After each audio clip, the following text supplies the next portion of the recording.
America great again. What kind of a country do we want to have? I think climate change is real. I think we need to be able to have that policy debate. Republicans have intensified their focus on crime and public safety this election cycle, accusing Democrats of putting the public at risk over liberal measures favoring reform policies over prison. And the GOP candidates are all hammering the point home to voters. Former President Donald Trump claims if reelected, he will, quote, reclaim safety, dignity, and peace for law-abiding Americans.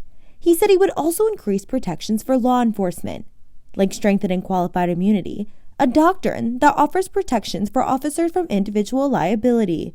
Where the authority of our great police has been taken, where their families and pensions have been threatened, and their lives would be destroyed for the mere mention of the words law enforcement. Runner-up candidate Florida Governor Ron DeSantis has been making an effort to stand out in the crowded field, in part by showing voters how much tougher he is on crime than his Republican challengers. He recently vetoed a bipartisan measure to allow some adult prisoners to expunge their criminal records. We don't want to take somebody who is part of the criminal element and just put them right back into circulation where they're able to then commit additional crimes. And the Florida governor also made headlines for publicly punishing two Democratic prosecutors, Orlando State Attorney Monique Worrell and Tampa area prosecutor Andrew Warren. He cited neglect of duty in both cases.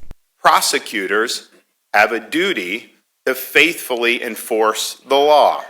One's political agenda cannot trump this solemn duty. Former South Carolina Governor Nikki Haley has racked up some impressive wins on crime herself. She signed the first body camera bill for law enforcement in the country during her time in office. And she recently called out New York Governor Kathy Hochul to pardon Marine veteran Daniel Penny, who put a homeless man accused of antagonizing subway riders in a fatal chokehold. The governor needs to say, we are not going to charge him.